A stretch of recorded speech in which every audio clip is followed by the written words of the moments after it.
بسم اللہ الرحمن الرحیم۔ آج کی اس ویڈیو میں بات کریں گے کہ سعودی عربیہ اور پاکستان کے تعلقات کیا ختم ہونے جا رہے ہیں یا پاکستان سے تعلقات قائم رکھنے کے لیے سعودی عرب کی مجبوری ہے۔ وہ مجبوریاں کون کون سی ہیں؟ ناراضگی کے اصل وجوہات ہیں کیا ایک ہی وجہ یا کافی ساری وجوہات شامل ہیں؟ کیا پاکستان سعودی عربیہ کے مقابلے میں بے بس ہو چکا ہے یا ٹرمپ کارڈ ابھی بھی اس کے ہاتھ میں ہے؟ لیکن اس سے پہلے کہ میں آپ کو اس صورتحال کا تفصیلی جائزہ پیش کروں، آپ کو ایک خبر دوں کہ اسرائیل میں پارلیمنٹ ڈیزالو ہو چکی ہے اور نیتن یاہو کی حکومت ختم ہو چکی ہے۔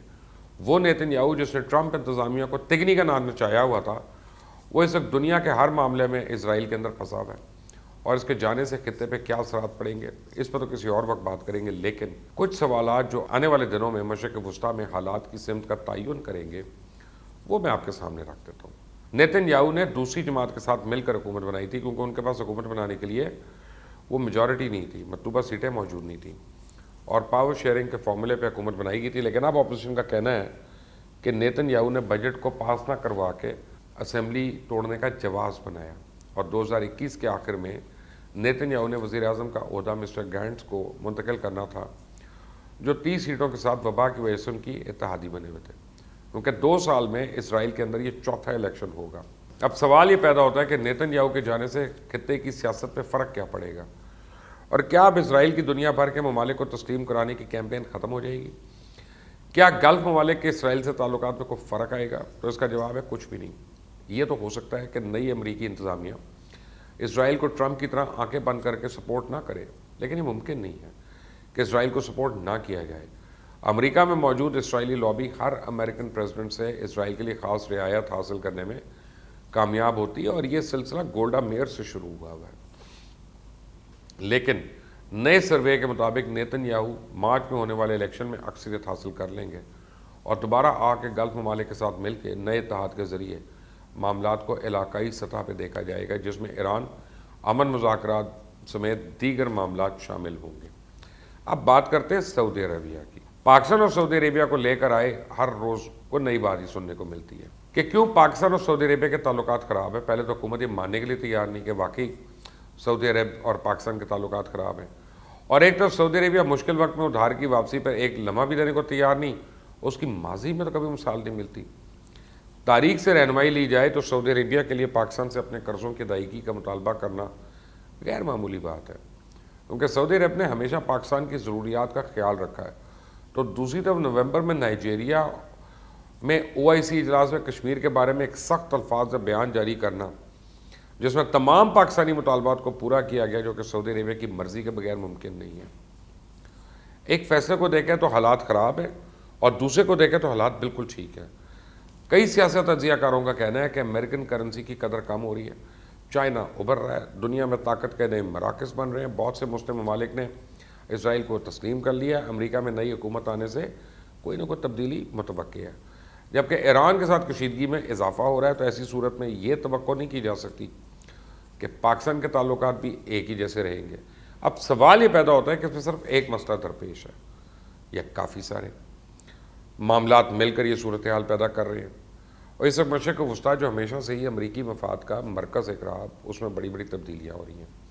دوست دشمن، دشمن دوست، یہ اس طرح بن رہے ہیں، اور گلف ممالک کے ذریعے اور خاص طور پہ سعودی عربیہ کی ہدایات پہ اسرائیل کو تسلیم کرنے سے پاکستان کا انکار سعودی عرب کے غضب و غصے میں اضافہ کر رہا ہے۔ لیکن یہاں ایک سوال یہ بھی ہے کہ پاکستان نے جب $1 ارب کی پہلی قسط ادا کی تھی تو اس وقت صرف شاہ محمود قریشی کا بیان تھا، اس وقت اسرائیل کے ایشو نے تو جنم ہی نہیں لیا تھا، اور اگر پاکستان اسرائیل کے معاملے پہ سعودی عربیہ کی بات منوان مان لیتا تو شاید چیزیں بہتر ہوئی تھی۔ لیکن اب سعودی عرب پاکستان کو منانے کے لیے ایک سٹک اینڈ کیرٹ کا استعمال کر رہا، کہتا ہے نا کہ گاجر بھی کھلاؤ، ایک ہاتھ میں چڑی بھی رکھو، اچھی گاجر کھلاؤ پھر سوٹی مارو، یہ استعمال کر رہا ہے۔ اس کا میں پہلے بھی ذکر کر چکا ہوں۔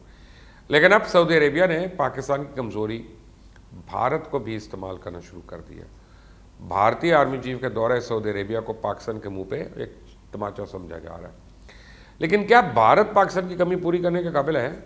بھارت پوری کوشش کر رہا ہے کہ اسرائیل کو استعمال کرتے ہوئے بھارت کے لیے گلف میں معاشی اور سیاسی فائدے حاصل کیے جائیں اور پاکستان کو دبایا جائے۔ اور صورتحال میں سعودی عرب پاکستان کو واضح پیغام دے چکا ہے کہ اب there is no more free lunch۔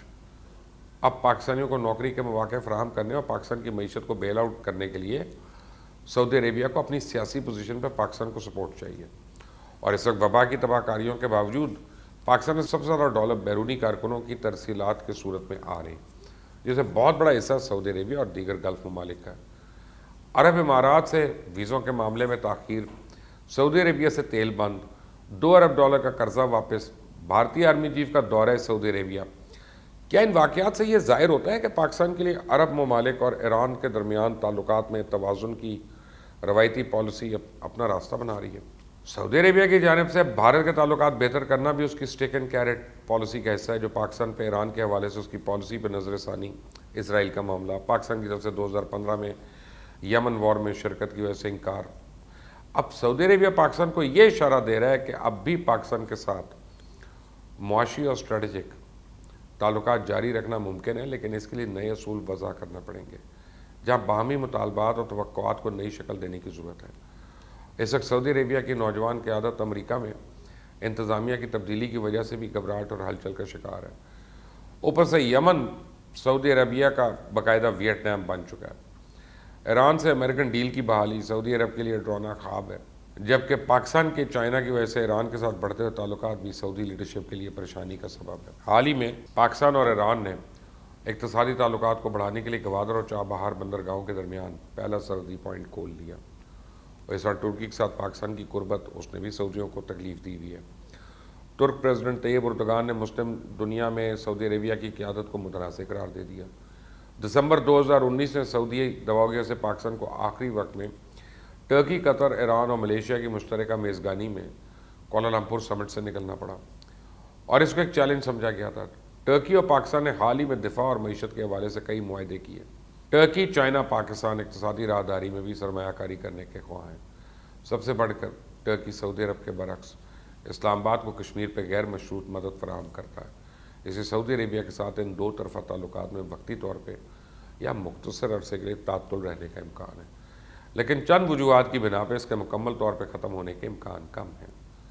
سعودی عربیہ میں مسلمانوں کے دو مقدس مقامات مکہ اور مدینہ، جو اسے عالم اسلام کا لیڈر بننے کے لیے اہم جواز دیتے ہیں۔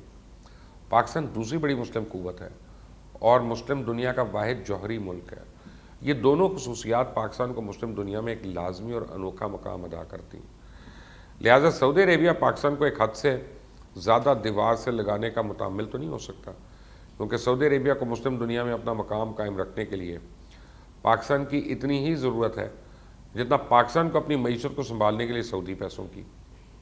دوسرا، پاکستان سعودی عربیہ میں دوسرا بڑا غیر ملکی گروپ ہے۔ سعودی عربیہ کی طرف سے ہزاروں پاکستانیوں کو واپس بھیجا گیا، لیکن لاکھوں لوگوں کو اسی طرح ریپلیس کرنا آسان نہیں ہوگا، کیونکہ سعودی عربیہ کو اتنی سستی لیبر جو اس ملک سے روحانی وجوہات کی وجہ سے بھی محبت کرتی ہو حاصل کرنا ممکن نہیں۔ دوسرا، جب پاکستان کو سعودی عربیہ سے اوورسیز پاکستانی پیسہ بھیجتے ہیں، وہاں 5 لاکھ سے زیادہ پاکستانی ہر سال عمرے کے لیے، 2 لاکھ پاکستانی حج کے لیے ہر سال سعودی عربیہ جاتے ہیں، اور ہر سال یہ 8 لاکھ پاکستانی تقریباً اربوں ڈالر خرچ کرتے ہیں۔ تو ایک غریب ساری عمر پیسہ جمع کر کے حج کرنا اور عمرہ کرنا بڑی سعادت سمجھتا ہے، اور سعودی عربیہ کی تیل سے آمدنی کے علاوہ یہ آمدنی ہے۔ سعودی عربیہ اس سال سالانہ آمدنی کو بھی چھیڑنے کا بھی سوچ نہیں سکتا۔ اسے سعودی عربیہ اور گلف ممالک کے تعلقات بالکل منقطع ہونے کا خدشہ تو نہیں ہے۔ وقت گزرنے کے ساتھ ساتھ یہ تعلقات اسٹریٹجک سے روایتی تعلقات میں تبدیل ہو سکتے ہیں، لیکن جب تک پاکستان پہ تنہائی کی لٹکی ہوئی تلوار ہے، پاکستان کو خارجہ پالیسی کے میدان میں ایکسٹرا آرڈنری میجرز لینے پڑیں گے اور کارکردگی دکھانی پڑے گی۔ اور میں آپ کو بتاؤں کہ ایک نالائکی آپ کو بتاتا ہوں پاکستانی وزارت خارجہ کی، اور اس کے بعد آپ خود فیصلہ کر لیں کہ 3.5 مہینے ہو گئے UAE میں ابھی تک ہمارا کوئی ایمبیسڈر ہی نہیں کیا۔ جب ہم ایمبیسڈر ہے ہی نہیں تو وہاں پہ کون تعلقات بہتر کرے گا یا کون اچھے تعلقات کرے گا؟ سوال کا جواب آپ نے دینا۔ انٹل دی نیکسٹ ٹائم، اللہ حافظ۔